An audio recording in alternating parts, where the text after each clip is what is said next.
Bueno, una de las efemérides nos llevaba justamente a lo que es, siempre hablamos la diferencia entre celebración, conmemoración, pero en este caso es concientización, es la palabra correcta, Exactamente. porque cada 30 de mayo se concientiza sobre el síndrome de Prader-Willi.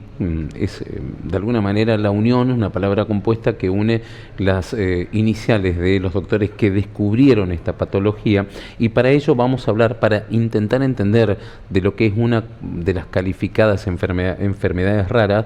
Vamos a hablar con la doctora Carolina de la Mea. Ella es genetista, para intentar entender de qué se trata esta patología. Doctora, ¿cómo le va? Buen día. Marcelo Insaurralde y mi compañera Claudia Aguirre la saludamos. Sí, muy buenos días, ¿cómo están ustedes? Muchas gracias por la convocatoria para, bueno, hablar un poquito sobre el tema del día, que es el síndrome de Prader-Willi. ¿Es una enfermedad nueva, doctora? ¿Esta patología fue descubierta hace poco? ¿Cuántos años tiene más o menos de ser descubierta y tratada, digamos? Bueno, es una condición poco frecuente, como lo marcaron ustedes, porque tiene una frecuencia menor a uno en 2000, en este caso es uno en 20.000 aproximadamente, y fue o comenzó a ser descrita ya en 1956 por tres médicos suizos. En realidad el nombre Prader-Willi tiene dos, pero hay un tercer médico también que estuvo implicado, que es el doctor Labart. Y ya desde 1956 fue descrita por primera vez. Uh-huh. ¿Y es tratable, doctora? Una vez que se la descubre la enfermedad, el síndrome, ¿es curable?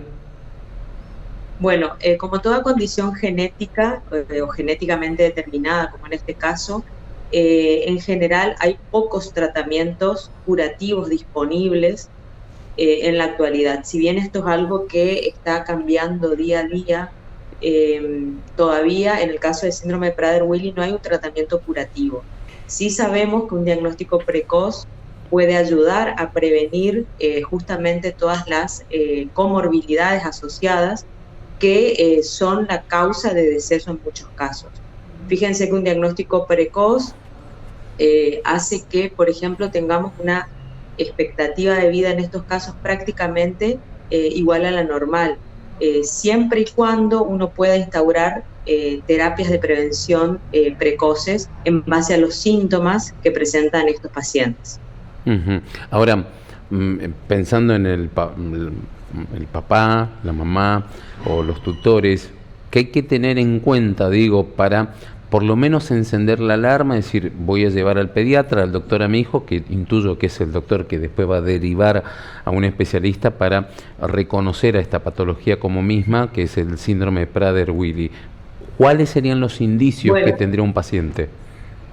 Sí, bueno, en este caso, como les decía, esta es una condición determinada por una alteración a nivel de un grupo de genes que se encuentra en el cromosoma 15, y básicamente lo que afecta es el sistema nervioso central, y sobre todo un área muy importante para todo lo que son las funciones autónomas, que es el hipotálamo.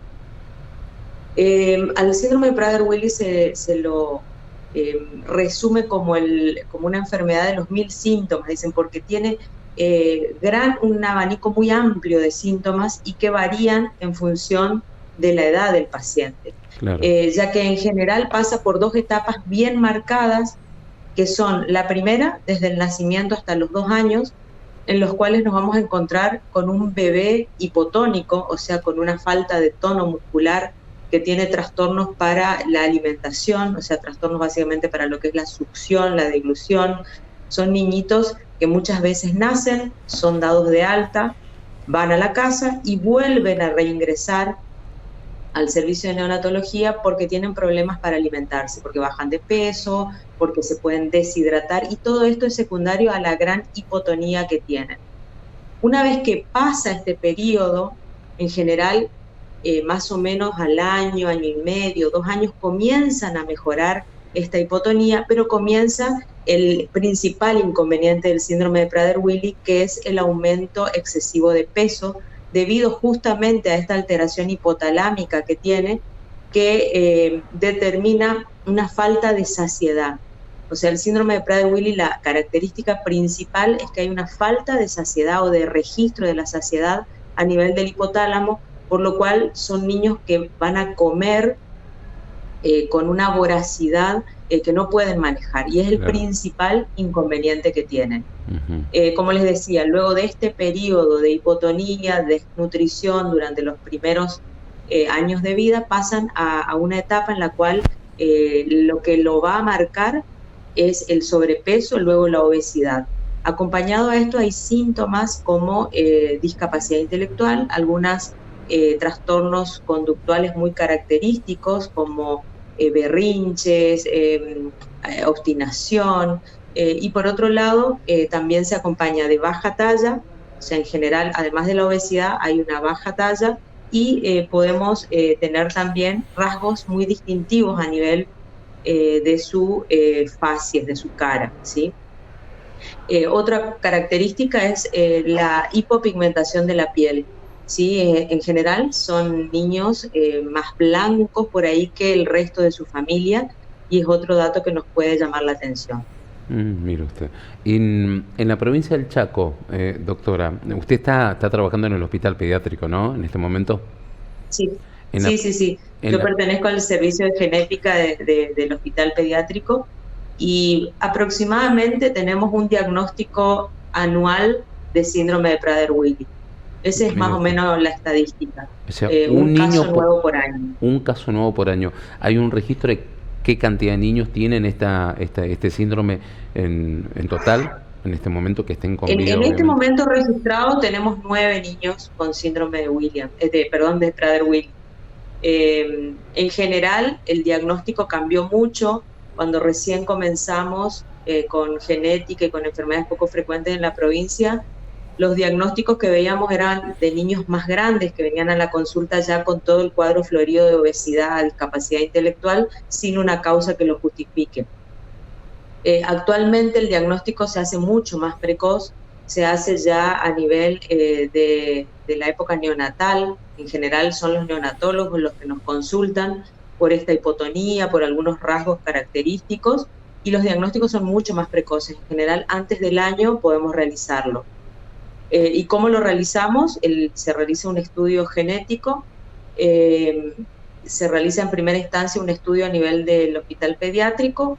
En algunos casos de síndrome de Prader-Willi podemos ya obtener el diagnóstico con este estudio, que es el cariotipo, que es el estudio genético básico y que tenemos al alcance dentro de nuestra institución. Hay otros casos en los cuales no llegamos a un diagnóstico y requerimos de un estudio molecular de mayor precisión. Pero lo que es muy importante remarcar es que si uno tiene un diagnóstico en estos primeros años, sobre todo en el primer año, uno puede comenzar con la prevención. ¿Cuál sería la prevención? Sobre todo en lo que es la prevención de la obesidad, ¿sí? Claro. Instaurar conductas alimentarias que por ahí van más allá del niño, quizás tengan que estar implementadas en toda la familia, como por ejemplo que no haya alimentos al alcance, que los alimentos sean más bien de poco valor calórico, etcétera, sí. Porque nosotros sabemos que previniendo la obesidad estamos previniendo un desenlace precoz de este niño. Claro, tiene que ver más con los hábitos familiares, en este caso cambia la conducta de la familia completa. Si tenés un nene con síndrome de Prader-Willi. Exactamente. No, yo quería consultar con respecto al tema genético, ¿no? Porque más de uno quizás se llegue a preguntar si puede llegar a tener este tipo de gen su hijo, ¿no? No es una enfermedad que pase, un síndrome, perdón, que pase de generación en generación, digamos, ¿no? En general no. Es una condición que aparece la gran mayoría de las veces como una mutación de novo, o sea, como una mutación nueva, un cambio nuevo que se da solamente en el afectado, ¿sí? Como factores de riesgo, en algunos casos, uno puede citar la edad materna avanzada, ya que en el caso del síndrome de Prader-Willi hay varias, a nivel genético, hay varias formas en las que se puede producir. La más frecuente de todas que radica en la delesión de una pequeña partecita del brazo largo del cromosoma 15 de origen paterno, porque esa es una cuestión muy importante. Con síndrome de Prader-Willi se descubrió que los genes muchas veces tienen improntas o cambios según vengan de la mamá o del papá. Por lo tanto, siempre se necesita que esté el cromosoma o los genes de ambos lados indemnes. En este caso hay una delesión en el cromosoma paterno y es lo que determina el síndrome de Prader-Willi.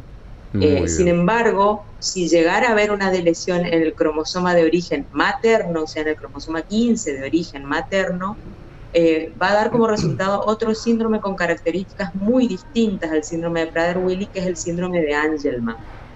¿Sí? El síndrome de Prader-Willi realmente marcó un hito en genética porque demostró esto. Antes se pensaba que mientras haya 2 copias de un cromosoma era suficiente. Hoy se sabe que tiene que ser la de origen materno y la de origen paterno. Sí. Doctora, ¿qué tal? Buenos días. Te saludo, Carolina. ¿Cómo estás, Luis? Mi nombre. Sí, buen día, Luis. ¿Cómo estás, Caro? Gracias por atendernos. El otro día estábamos hablando dentro de las enfermedades también extrañas. Este es el caso del cromosoma 15. También afectan a otras enfermedades, otros cromosomas, como por ejemplo el 22, creo que era. También cuando el 21. Hay muchas de estas enfermedades raras se basan justamente en fallas en los cromosomas o del padre o de la madre genéticamente y no son hereditarias, ¿verdad? Sí, uno por ahí piensa que si hay alguna condición o enfermedad asociada a cromosomas o genes, siempre son heredadas, o sea que vienen de su mamá o de su papá. Y sin embargo, la gran mayoría de las veces son cuestiones que se producen, como les decía, en el caso de Prader-Willi, de novo. ¿Sí? La enfermedad más frecuente que está relacionada a los cromosomas es la trisomía del cromosoma 21 o síndrome de Down, que en realidad por su prevalencia está fuera de lo que son las enfermedades poco frecuentes porque tiene una frecuencia relativamente alta. Hay un montón de anomalías cromosómicas. Hace poco, el mes de mayo también fue el mes de concientización sobre el síndrome de Prader-Willi. En el caso del síndrome de Williams, en el caso del síndrome de Williams hay una alteración en el cromosoma 7, ¿sí? Y tenemos a nivel de distintos cromosomas distintas anomalías que pueden darnos alguna condición genética bien caracterizada. ¿Puede una pareja, un matrimonio, o esto es a la buena de Dios, las fallas que se dan, o hay una predisposición de cromosomas de un padre y de una madre que fusionados pueda generar esto? ¿O es a la buena de Dios estas fallas, digamos? No sé si es buena la expresión. En general, cuando hablamos de anomalías cromosómicas, pueden haber antecedentes, o sea, puede haber sido heredado, pero esto es en un grupo muy pequeño de pacientes. Perfecto. Y en algunas condiciones en particular. En el caso del síndrome de Prader-Willi, nosotros una vez que se realiza el diagnóstico molecular, se confirma, no es necesario hacerle a los padres porque se sabe que son mutaciones de novo. Hay otras condiciones, como por ejemplo el síndrome de DiGeorge o CACH22, en el cual falta un pedacito del cromosoma 22, que sí puede ser heredado de ambos padres en el caso de que haya síntomas. Pero no se da en todas las anomalías cromosómicas. La gran mayoría, como les digo, son cuestiones de azar. Doctora, muchas gracias por atendernos, muchas gracias por brindarnos su tiempo para hablar sobre este síndrome. Bueno, muchas gracias a ustedes, espero haber sido clara y bueno, a su disposición cuando necesiten. Gracias, muchas doctora. Gracias. La doctora Carolina de la Mea, genetista, es parte del equipo médico que tiene el Hospital Pediátrico de la ciudad de Resistencia, de la provincia. El Chaco es el hospital por excelencia de los peques, de los más niños. Sí. De alguna manera te vas dando cuenta qué equipo, ¿no?, de profesionales tiene el Hospital Pediátrico de la provincia del Chaco. Uno antes no se podría imaginar que existía un genetista, por ejemplo, Sí, ¿no? sí, totalmente. Era solamente pediatría y bueno, y en este caso tenemos que hablar de muchísimas enfermedades a nivel genético, afectan a la mayoría de los cromosomas. El más común, como ella bien explicaba, es el caso del síndrome de Down. Y también, bueno, hay muchísimas otras variaciones con respecto a los cromosomas. Muy bien. Pausa tengo, ¿no? Nos dijeron los chicos. Creo que vamos con Luis. Pausa. Debajo de la morera. Canciones, pausa. Somos el primer canal de noticias desde el interior del país. Transmite desde el histórico Chalet Rapaccioli, Resistencia, Chaco, Norte Grande Federal. Somos periodismo con historia.